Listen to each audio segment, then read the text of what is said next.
Then you then Yule observe. বুঝছো কি বলছি? এখন জি স্যার।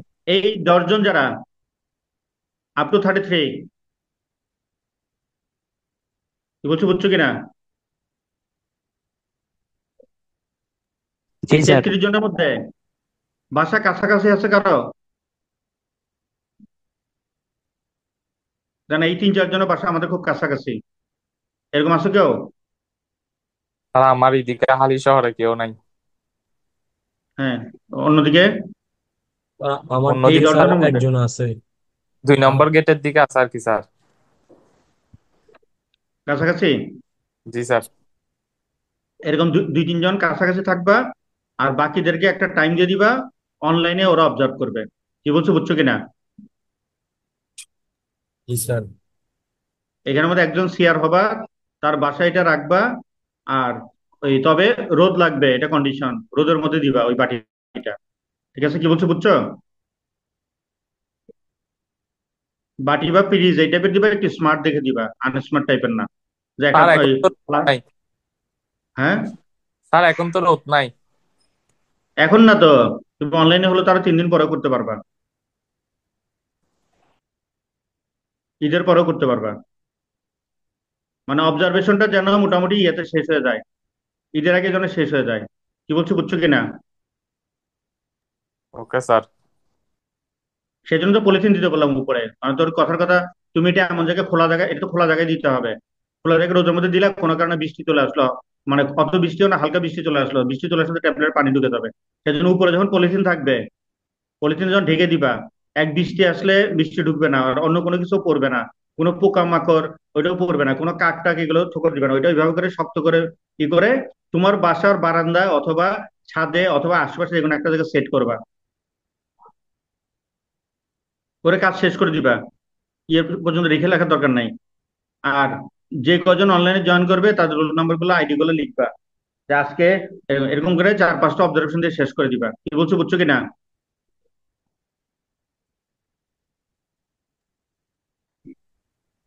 বুঝছি তবে যে স্যার। স্যার দায়িত্ব এটা নিবা, করতে কয়দিন লাগবে স্যার? 4-5টা পর্যবেক্ষণটা পর্যবেক্ষণ শেষ নাও, 4-5টা। 4-5টা মানে দুদিন পর, 48 ঘন্টা পর পর? হ্যাঁ হ্যাঁ, 2 দিন পর পর 5 দিন দেখো। আর এই তোমার তাহলে তো স্যার এমনি ঈদের পরে করা যায় না? ক্যাম্পাস করলে এমনি তো ঝামেলা হয়ে যাবে ঈদের স্যার। পরে যদি টাইম হাতে না থাকে তখন কি করবা? তাহলে ঈদের পরে হলে ট্যাবলেট রেডি করে আনবা, একদম যেদিন খুলবে ওই দিন থেকে স্টার্ট করবা। কি বুঝছো, বুঝছো? জি স্যার এখন জি স্যার এখন তো স্যার কারোর সাথে কারো দেখা নাই এরকম, তাহলে ভালোভাবে করা যাবে ঈদের না। পরে ট্যাবলেট রেডি করে রাখো।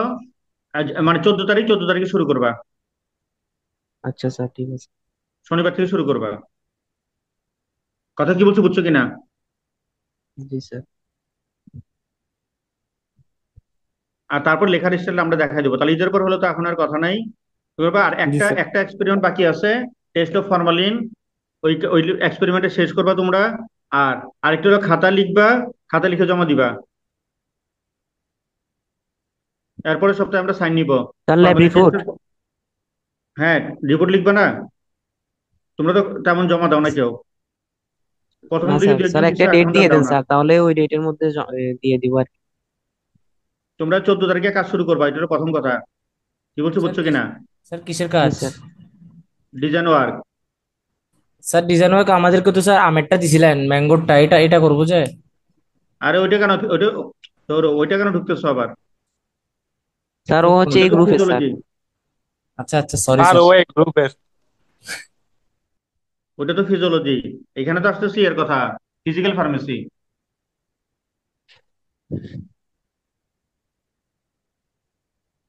কি বলছো, বুঝছো?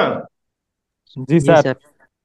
তারপরে উইকে, তারপরে ওই সপ্তাহে যেই ডে থাকবে, ফরমালিন টেস্ট হয়ে যাবে। তারপরে সপ্তাহে আমরা কিন্তু খাতা সাইন করা শুরু করব।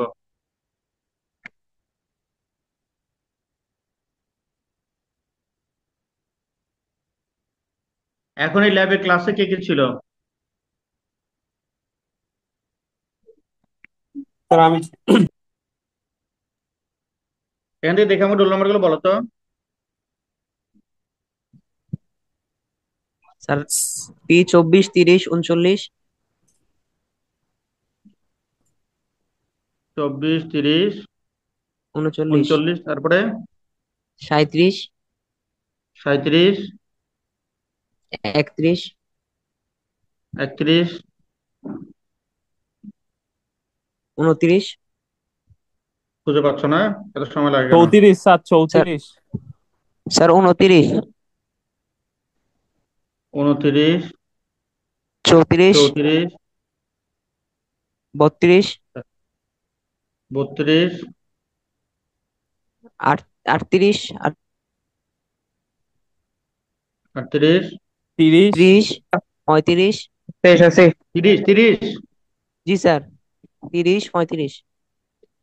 23 আছে। 23। স্যার 22। তারপরে? এটা শুধু স্যার স্যার, এটা এই স্যার গ্রুপের 22টা স্যার এই বি গ্রুপ গ্রুপের সহ। বি গ্রুপের স্যার আরেকজন হচ্ছে এটা বি গ্রুপের 23, 30, 18 স্যার। পি 23, 30, 18।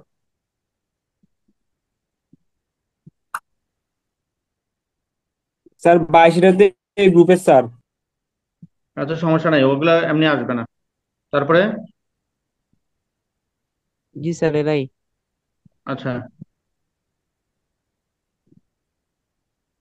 এইবার বাকিদেরকে জয়েন করতে বলো। ঠিক আছে, আমি 5 মিনিট পর শুরু করবো। স্যার আসসালামু আলাইকুম। ওয়ালাইকুম আসসালাম। না, তো চলে যাচ্ছ কেন? এখন তো থাকবা সবাই, এখন তো সবাই থাকবা। না স্যার, এক এখন গ্রুপের তো গুলো আসছে যে, এক গ্রুপের গুলো আসছে যে, হ্যাঁ, আসতেছে সবাই আসতে। সবাইকে আসতে বলো, নোটিশ দাও।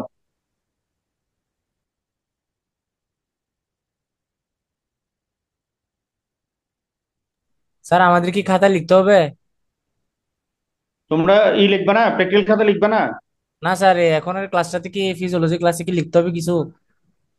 হ্যাঁ, লিখতে হবে তো। আচ্ছা।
এই তোমরা তো বলছো কালকে আসবে না, তাই না? জি স্যার। জি স্যার। স্যার অনেকে অলরেডি বাড়ির পথে স্যার, কালকে মনে হয় না আসবে কেউ। তোমাদের সাথে যে ক্লাস নেওয়ার কথা ছিল একটা, কি বলে? স্যার স্যার এটা আজকে নিয়ে ফেললেন একসাথে, কালকে কেউ আজকে যাবে না আজকে স্যার? আজকে নিব, অনলাইনে নিব আর কি, ঠিক আছে? আচ্ছা স্যার, কালকে স্যার জি কেউ স্যার, যাবে নিয়ে না নেন। সেজন্য, কালকে কেউ জি যাবে স্যার, না। বিকালে করে নিয়ে দিতে হবে। কালকে না, আজকেই। আজকে স্যার। এখন ধরো এতগুলো ক্লাস, আমি সকাল থেকে অনেকগুলো ক্লাস নিচ্ছি, বুঝছো? জি স্যার। সকালে 2 ঘন্টা নিচ্ছি, এর আগে তোমাদের নেওয়ার আগে 2 ঘন্টা নিচ্ছি। এখন তোমাদের ওই যে, এখন ওই যে ফিজিওলজি অল্প করে নিব, তারপর তো নামাজের সময় হয়ে যাবে। এখন কয়টা বাজে? হ্যাঁ এখন 12:38। হ্যাঁ, নামাজের বারোটা। সময় যাবে, একটু পরে, একটু পরে নামাজের সময় হয়ে যাবে। আর আমি ইনশাল্লাহ চেষ্টা করি নামাজের টাইমে ক্লাস নেই না, বুঝছো? জি স্যার। নামাজের টাইমে আমি কখনোই সহজে ক্লাস নেই না। আমি নিজেও চেষ্টা করি যে নামাজ পড়ার জন্য। আমি চাই তোমরাও, মানে কিয়ামতের দিন তোমরা যেন এই কথা বলতে না পারো যে স্যারের কারণে মসজিদে যাইতে পারিনি। জি স্যার। কি বলছো, বুঝছো? হ্যাঁ স্যার। আমারটা তো আমি আনসার দিব, হ্যাঁ। কিন্তু কিন্তু আমি তো আরেকজনকে আটকে, আমি নিজে পড়ি না পড়ি সেটা হলো অন্য কথা, কিন্তু আরেকজনকে তো আটকে রাখতে পারি না। হ্যাঁ স্যার। অনেকে তো মসজিদে যে নামাজ পড়ে, জামাতে নামাজ পড়ে, অনেকের অভ্যাস আছে। হুম। কি বলছো, বুঝছো কিনা? আর জি বেশিরভাগ স্যার। মসজিদে জামাতে নামাজ হলো 1টা 30-এ, তাই না? হ্যাঁ স্যার, 1:30-এ। স্যার। এখন এখন এখন এখন 100 একটায় নামাজ পড়ে, আর বেশিরভাগ মসজিদে নামাজ হলো 1টা 30। 1টা 30 হলে তোমাকে তো স্বাভাবিকভাবে আরো বাসার সাথে সাথে তোর মসজিদ না, আরো 10 মিনিট আগে কি করতে হবে? বেরোতে হবে স্যার। বেরোতে হবে। মিনিমাম মিনিমাম বলতেছি, মিনিমাম টাইম আগে বেরোলে আরো ভালো, 20 মিনিট আগে বেরোলে আরো ভালো, 10 মিনিট আগে হলে কি করতে হবে? বেরোতে হবে তোমাকে স্যার। বাসা থেকে বেরোতে হবে। তা নাহলে তুমি নামাজ পাবা না, ফরজ নামাজ পাবা না। মসজিদে সুন্নাত নামাজ পড়া জরুরি না, কিন্তু মসজিদে ফরজ নামাজ পড়া পুরুষ মানুষের জন্য জরুরি। এটা জরুরি স্যার। অনেকে অনেকে জানে না, বুঝছো? যদি কোনো স্যার। ওজন না থাকে, কোনো কারণ না থাকে, পুরুষ মানুষের কিন্তু বাসায় নামাজ হয় না, ফরজ নামাজ। বাসায় হলো শুধু সুন্নত আর নফল, নফল নামাজের জন্য বাসা, বুঝতে পারছো? ফরজ নামাজ পুরুষ মানুষকে কোনো কারণ না থাকলে অবশ্যই মসজিদে পড়তে হবে। যেমন প্রচুর বৃষ্টি, মানে যেখানে জীবন নাশের আশঙ্কা আছে, বজ্রপাত, সেই সময় ঝড়, এই সময় যাওয়া যাবে না। আরেকটা হলো যে কোনো কারণে কেউ অসুস্থ হয়ে গেলে, নিজে অসুস্থ হয়ে গেলে, অথবা খুব ক্লোজ কাউকে অসুস্থ হয়ে গেলে, যাকে নিয়ে তোমাকে হসপিটালে যাইতে হইতে পারে, এইসব বড় বড় কারণ ছাড়া বিনা কারণে মসজিদ ত্যাগ করা যাবে না, অবশ্যই মসজিদে পৌঁছাইতে হবে। বিনা কারণে, কি বলছো, বুঝছো কিনা? আরেক হইতে পারে মসজিদ নাই আশেপাশে, তখন তো কিছু করার নেই, যে আশেপাশে কোনো কি নাই, মসজিদই নাই, যে হাফ কিলোমিটারের মধ্যে কোনো মসজিদ নেই। বাংলাদেশে এরকম অবস্থা খুব রেয়ার, খুব রেয়ার ঘটনা। বাংলাদেশে বেশিরভাগ জায়গাতে মসজিদ আছে, মোটামুটি বাসা থেকে একদম বাসার সাথে লাগানো না হইলেও মানে 5 মিনিটের হাঁটার দূরত্বে মসজিদ আমার মনে হয় সবার বাসার বাসা আছে, আছে না? আছে না? জি জি স্যার। হ্যাঁ স্যার। স্যার আমার মানে বাসা তো পাঁচ স্যার মিনিটের হুম হুম। না না, 5 মিনিটের হাঁটার দূরত্বে আর কি বলতেছি, মানে হেঁটে যেতে জি পাঁচ স্যার মিনিট আছে। লাগে আর এরকম আছে স্যার। বেশিরভাগেরই, এরকম বেশিরভাগেরই। সুতরাং তুমি সেজন্য পার পাওয়ার কোনো সুযোগ নাই, বুঝতে পারছো যে না আমি ই করি নাই। তো সেজন্য আমরা ইনশাল্লাহ নামাজের টাইমে সবসময় ফ্রি রাখতে চেষ্টা করবো। এটা করবো, তোমরাও মেনটেন করো। তোমরা যখন বড় হবে, যখন তোমার অধীনে কেউ থাকবে, অবশ্যই মানে খাবার টাইম না হয় তুমি এদিক সেদিক করতে পারো, কোনো সমস্যা নাই। তুমি 1:30টার জায়গায় 2টায় খেলে কোনো সমস্যা নাই, 1:40-এ খেলে কোনো সমস্যা নাই, বুঝতে পারছো? কিন্তু নামাজের টাইম গুলা খুব কঠিন ভাবে মেনটেন করার চেষ্টা করবা। নামাজের টাইমে দেখবে আল্লাহ সুবহানাহু ওয়া তাআলা এই চেষ্টা করে তোমাকে রহমত করার জন্য, আর শয়তান চেষ্টা করে ওই সময় তোমাকে জরুরি জরুরি ইম্পর্টেন্ট কাজ দেখানোর জন্য, যেন এখন ক্লাসটা খুবই জরুরি, এই পড়াটা খুবই জরুরি, এর থেকেও ভালো কাজ দেখাবে, যেন এই কাজটা খুবই ইমার্জেন্সি, এখন এখন করে ফেলো, নামাজ একটু 10 মিনিট পরে পড়লে কি হবে? আচ্ছা যাও, এখন আমরা যেটা বলতেছিলাম, তাহলে শোনো, ইয়ের ক্লাসটা কখন নিব, ফিজিক্যাল ফার্মেসি? স্যার জি স্যার, আড়াইটা, বৃহস্পতিবার আড়াইটার দিকে সন্ধ্যায়। স্যার, আড়াইটা 2টা। না আরো পরে নেই, না হয় ইয়েতে নেই, কি বলি, তোমাদের আর ক্লাস আছে? আর তো ক্লাস নাই মনে হয় বিকালে। না স্যার, না সিটি স্যার, ছিল নাই। স্যার, সিটি তো দেওয়া যাবে না অনলাইনে। না, সিটি দেওয়া যাবে না। আর আর হ্যাঁ। আমি সিটির আমি জন্য এতে কেমনে প্র্যাকটিক্যাল। যাব? আমার 2টা 2:30 তো আমি মনে হয় গাড়িতে থাকবো, আমি তো ইউনিভার্সিটিতে। স্যার তাহলে মাগরিবের পরে। স্যার বিকাল সন্ধ্যায় আপনার মাগরিবের সুবিধা পরে মতো একটা সময় বলুন। স্যার বা সন্ধ্যা এসার হলো পরে, এসার পরে দাও। আচ্ছা স্যার, এসারে বললে স্যার সবাই করতে পারবে, সবাই বাসে থাকবে স্যার তখন। এসার পরে, এসার পরে আমি টাইম বলে দেই, 9টা। আচ্ছা স্যার, 9টা। আচ্ছা স্যার। রাতুল 9টা গ্রুপে হলে মেসেজ সমস্যা দিল। নাই। আচ্ছা স্যার। আচ্ছা স্যার। 9টা হলে তো সমস্যা নাই না না স্যার, স্যার। সমস্যা নাই। স্যার তোমাদের। সমস্যা নেই। মানে 9টা বা 9:30, 9:30 দিলে সমস্যা আছে? না স্যার। না স্যার। না স্যার সমস্যা নেই। স্যার কারণ ভালো অনেকে হবে সবাই। টিউশনি করে তো আবার, অনেকে তো টিউশনি করে। স্যার এখন বেশিরভাগ চিন্তা করে তো করতে হবে। না, টিউশনি করলে তো, টিউশনি তো মনে হয় মাগরিবের পরেই করে বেশিরভাগ সময়। হ্যাঁ হ্যাঁ। বিকেলে করে না হয় মাগরিবের পরে করে। 9:30 ফ্রি হয়ে যাবে, আমরা 9:30 থেকে শুরু করবো ইনশাল্লাহ, ঠিক আছে? আচ্ছা স্যার। 9:30 আমরা লিঙ্ক দিয়ে দিব। আচ্ছা এখন শোনো, আমরা এখন আসলে এটা আসি। তাহলে farm 1207,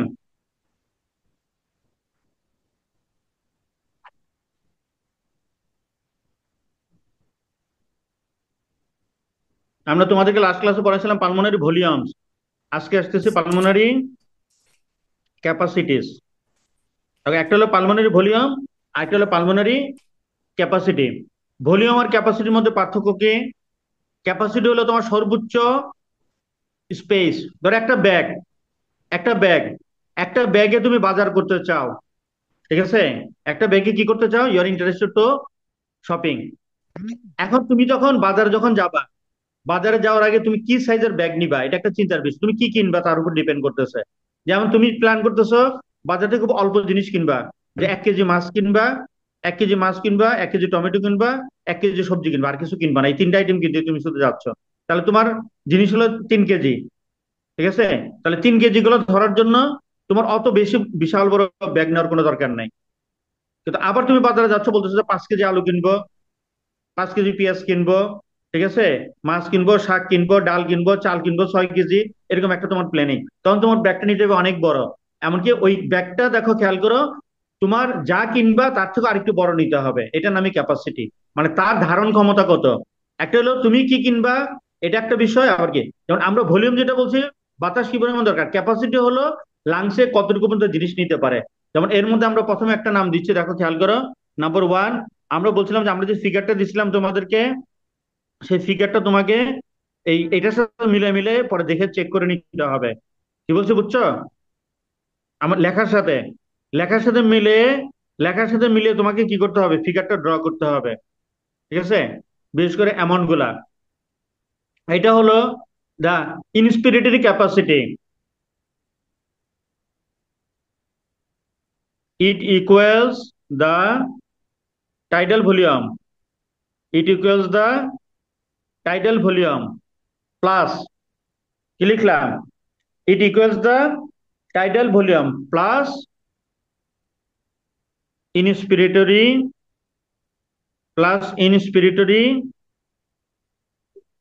reserve volume. It is about it is about 3,500 ml. It is about 3,500 ml. তাহলে এটা কি কি দেখো, খেয়াল করো। Tidal volume plus inspiratory reserve volume, দুইটার যোগফল মনে থাকবে। টাইডাল ভলিউম, তাহলে ইনস্পিরেটরি ক্যাপাসিটি কাকে বলে? Tidal volume plus inspiratory reserve volume, আর total volume equal to 3,500 ml. Number 2,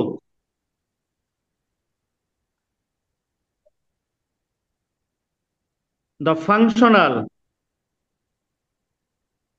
the functional functional residual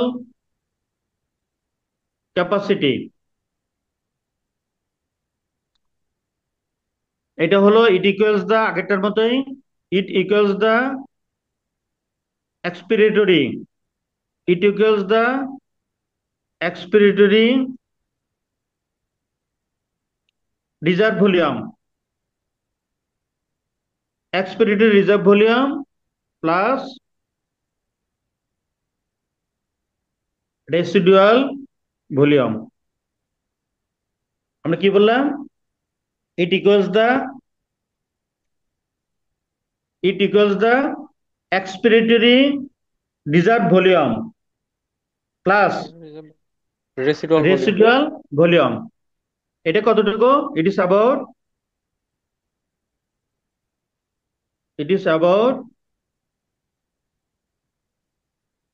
2300 millilitre. ঠিক আছে, 2300 millilitre. Number 3, the vital capacity. The vital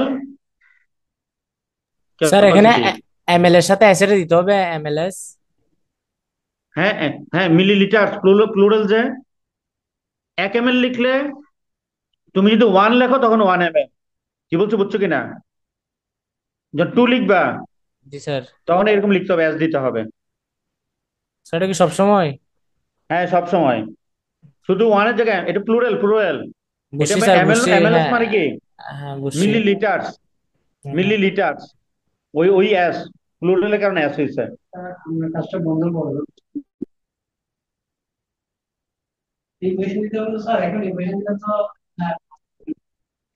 the vital capacity,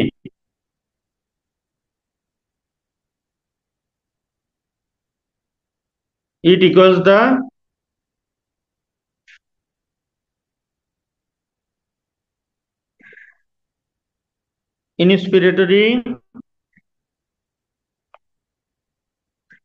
inspiratory reserve volume plus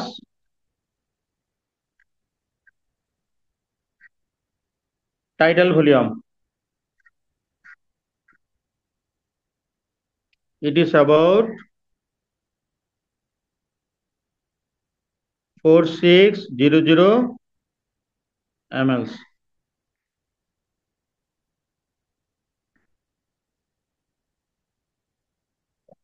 Total lung capacity, এটা হলো vital capacity, sorry, vital volume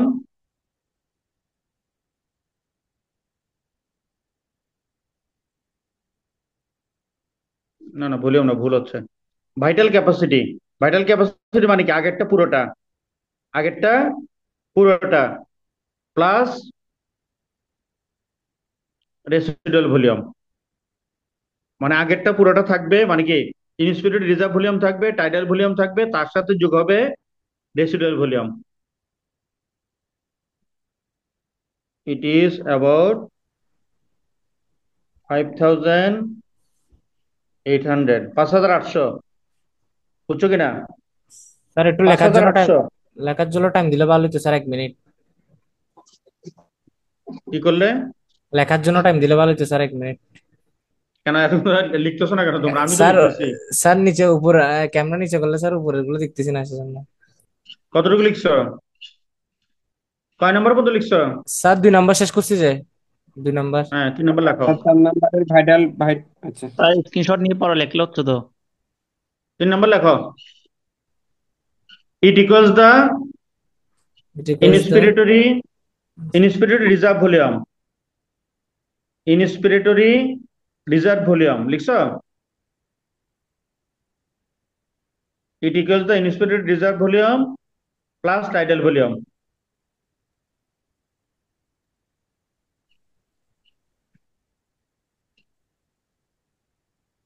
sir লিখছি, তারপর tidal volume It is about 4600 ml. 4600 mls। Sir 4 নম্বরটা Total total, lung capacity. Total capacity, Hmm. Lung Vital capacity, capacity, vital vital capacity plus capacity residual volume. Vital capacity plus plus residual residual volume. Volume. It is about It is about It is about 5000। 5800 ml. 5800। G sir লিখছি।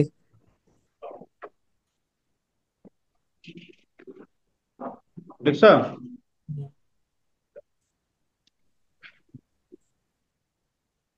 তারপর আসো diffusion of gases through the respiratory membrane. আমরা যে বাতাসগুলো নেই, নেওয়ার পরে কি ঘটনা ঘটে, ওটা শেষ। আরেকটা নতুন topic. diffusion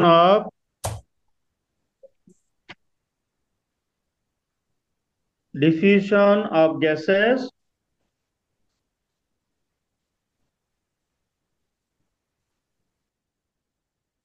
through the respiratory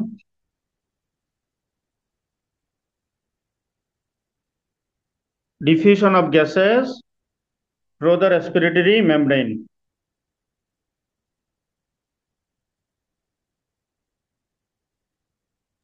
sir দেখা যাচ্ছে না তো। জি স্যার লিখছি স্যার।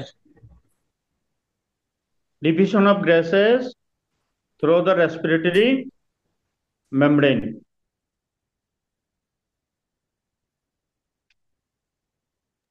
জি স্যার লিখছি। এটা হলো আমাদের, ধরো আমরা এখানে একটা দেখাচ্ছি, এটা হলো RBC, red blood cell. Red blood সেলের সাথে তো অক্সিজেন কি করবে? অক্সিজেন যুক্ত হবে, কার্বন ডাইঅক্সাইড বেরিয়ে আসবে।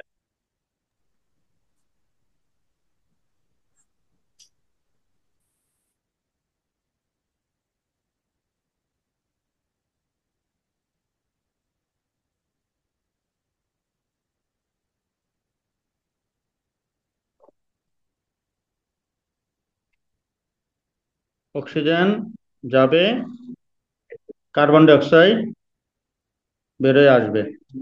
ঠিক আছে, oxygen will combines with RBC. আর এই মাঝখানে যেটা হলো মেমব্রেন, ঠিক আছে, মাঝখানে হলো মেমব্রেন। দেখতে পাচ্ছ অনেকগুলা অনেকগুলা লেয়ার এখানে। এই লেয়ার গুলোর মধ্যে আবার একদম মানে লেয়ার গুলো আবার অনেক মোটা মোটা লেয়ার, মানে এরকম একদম পাতলা লেয়ার তাই না, এটার আবার আবার দুই তিনটা করে লেয়ার প্রতিটাতে। Individual leads having 2 or 3 numbers of layers. আমরা সেজন্য এরকম করে একটু মোটা করে দেখাচ্ছি। ঠিক আছে, লেয়ার।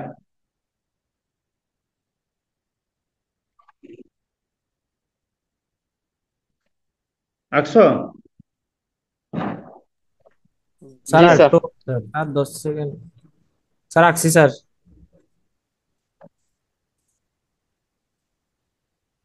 আঁকছি স্যার। হুম, এখন দেখো আমরা নামগুলো লিখি, লেয়ার গুলোর নামগুলো লিখতে হবে। দুটো জিনিস এখানে লিখছে, একটা লিখছে আরবিসি, রেড ব্লাড সেল।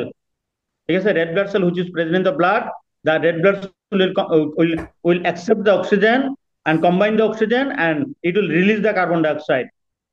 হ্যাঁ স্যার, ওইটা আমরা দেখাইছি এতটুকু। এখন বাকিগুলো আমরা এখানে একটু দেখাচ্ছি তোমাদেরকে সুন্দর করে। এখানে দেখো অনেকগুলো মেমব্রেনের নাম আছে, মেমব্রেনটার বিভিন্ন অনেকগুলো নাম আছে। আমরা ফিগারে লিখছি কি, ফিগার রেসপিরেটরি মেমব্রেন, নিচে লিখা হলো আগে ফিগার রেসপিরেটরি মেমব্রেন। এটা আমরা রেসপিরেটরি মেমব্রেন নিয়ে কথা বলতেছি। ঠিক আছে, division of gases through the respiratory membrane বলছো, তো রেসপিরেটরি মেমব্রেন এখানে কতগুলো লেয়ার আছে। নাম্বার 1, ফার্স্ট লেয়ার দেখো, খেয়াল করো। নাম্বার 1, 1 নম্বরটা দেখো, খেয়াল করো, এই যে খুব ভালো করে খেয়াল করো, বানানটা বুঝবা কিনা। সারফেক্ট্যান্ট layer, SUR, SUR, সারফেক্ট্যান্ট, FACTANT, সারফেক্ট্যান্ট layer number 1। এই দেখো কোন লেয়ারটা দেখছো তো, একদম বাইরের দিকে যে লেয়ারটা, সেটা হলো হ্যাঁ, surfactant layer. Layer number 2, alveolar epithelium. Alveolar, তাছাড়া মিউট করতো রে। L ALVEOLAR, alveolar epithelium. Alveolar number 2, 2 নম্বরটা, 2 নম্বরটাতে আসো। AL, দেখতে পাচ্ছ কিনা বানানটা, স্যার এখানে 2 নাম্বার ALVEO। লেয়ার কোনটা স্যার? হ্যাঁ, স্যার এখানে নাম্বার লেয়ারটা কি 2 নম্বর স্যার লেয়ার, প্রথমটা এটাই এবং এটাই এটাই এটাই 2 নম্বর লেয়ার, এটাই। এই দুই স্যার নাম্বার দেখা লেয়ারের যাচ্ছে না তো। উপরে একটা লেয়ার থাকে, মানে এই 2 নম্বর লেয়ার যেটা একটা মেমব্রেন, মেমব্রেনের উপর আরেকটা পাতলা লেয়ার থাকে, ওইটার নাম হলো সারফেক্ট্যান্ট লেয়ার। তোমরা যখন পাউরুটির উপর জেলি লাগাও না, তোর একটা পাউরুটির পিস নিলা, ওই পাউরুটির পিসটাই হলো এইটা। কি বলছো, বুঝছো? আর পাউরুটির উপর একটা জেলির একটা লেয়ার দিলা, ওইটা হলো সারফেক্ট্যান্ট লেয়ার। তাহলে এটার নাম হলো অ্যালভিউলার এপিথেলিয়াম। নাম্বার 3, 3 নম্বর লেয়ার হলো এপিথেলিয়াল বেসমেন্ট মেমব্রেন।